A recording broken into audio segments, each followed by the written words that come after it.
Story time about the time that me and my son both almost died because my labor and delivery nurse was a racist. So actually, let me back up to the day before I had my son. I was having really bad back pains, and this is my first child. I didn't know what anything was supposed to feel like, so I went to the hospital to see if that was normal and just to make sure everything was going okay with the baby. They told me that I was having back contractions and that I was 4 centimeters dilated, but that they were going to send me home because more than likely it would be a long time before I delivered and I could essentially just wait until I progressed, but they told me to come back if anything changed. So I went home, and pretty much that whole rest of the day and night, nothing happened. And the next morning, I was just in a lot of pain, still having back contractions, but nothing major had changed. So I decided I was going to spend the whole day essentially walking, trying to make myself go into labor naturally. And again, nothing happened other than my pain in my back intensified. And then I had gotten ready for bed. I think at this point it was around 11 o'clock, and I got up to use the restroom and my water broke.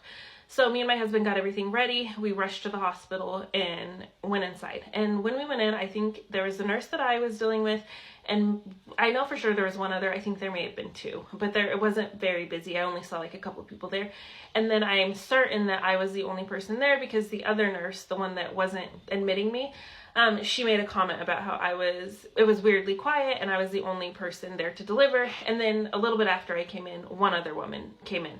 And I say that only because, just so you know, it's not like they were understaffed or that they just didn't have the capacity to see me. It was very intentional.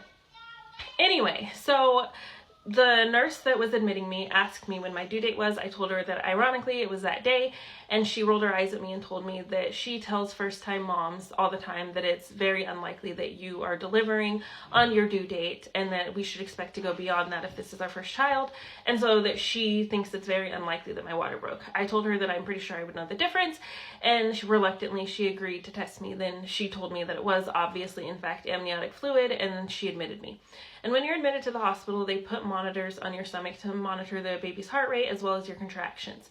But she was acting like she just didn't want to touch me, like I had leprosy or something. And so she was very lightly setting it on me, and she didn't tighten it to the point where it wasn't even reading anything. And so there's just straight lines on the monitor.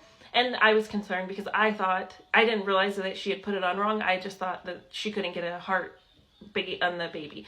And so I inquired about it, and she told me no, that it was going to be a long time until I was actually laboring so that she would come back and fix it.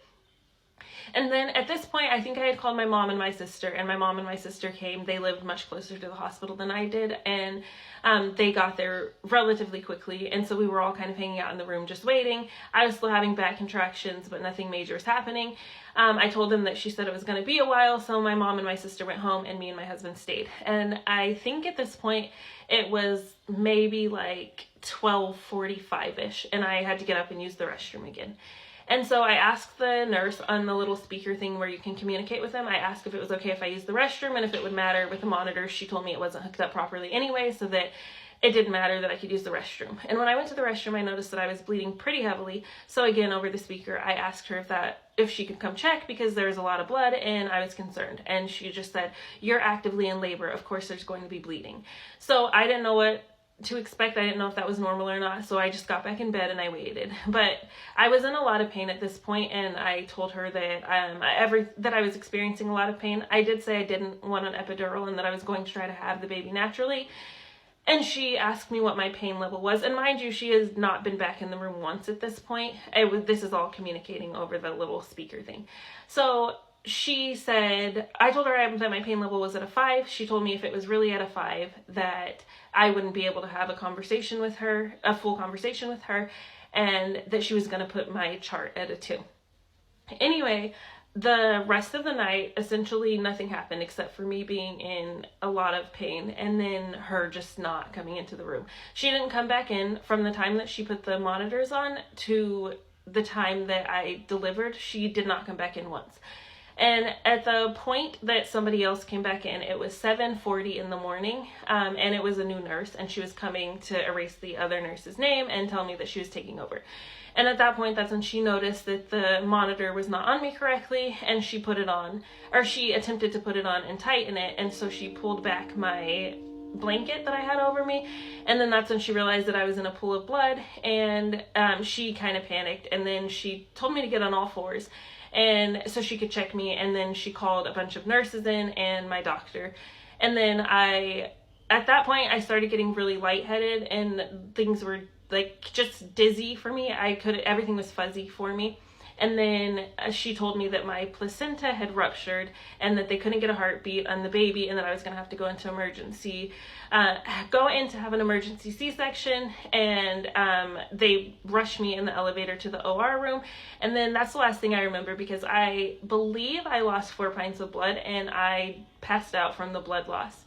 And then the next time I woke up, it was hours later, and I woke up because someone on the administrative level of the hospital was in the room with my mom, and I woke up to this woman talking to my mom, telling her she didn't know if me or my son was going to make it, and that it was very touch and go, and that they wouldn't know anything for the next 24 hours, and then I passed out again. And then the second time that I woke up, that time my brother was in the room with me, and as well as my mom, and they were just waiting, and I asked where my son was, and they told me that he was in the NICU and they were trying to get an IV in him. They needed to administer an IV, and that I wasn't able to see him because they were concerned, because of my blood loss, that I was going to go into shock, and that they were still treating him. And then I passed out again. The only other thing that I really remember about that day is a bunch of people going in and out of my room to check on me, and then a bunch of people going in and out of the NICU to check on my son. And the nurse that had come in the morning, she did bring me pictures, because it was a full 24 hours before I was able to actually meet and hold my son. So she would go take pictures of him for me. But because the initial nurse, there was such a long period of time between me being admitted and her, the new nurse coming in to check on me, they didn't know at what point my placenta had ruptured and how long my son had been without oxygen, so they were worried about brain damage, and they had to do a bunch of tests, and he was also not in a stable condition because he himself had lost a lot of blood. And then again, they were worried about me going into shock because of the amount of blood that I lost. And then by the grace of God, the next day, me and my son were both stable, and he was able to come into my room with me.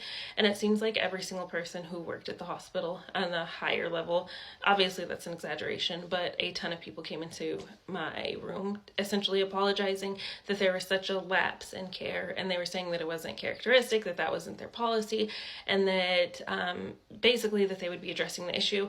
And it realistically just seemed like they were trying to avoid being sued, is what it came down to. But I bring all of this up because I saw that video of that woman who was screaming out in pain and minutes away from delivering her baby being ignored. And it's just another example of why the maternal mortality rate for Black women is so high comparatively to other races. And it just really comes down to racism. And there's really no explanation for it.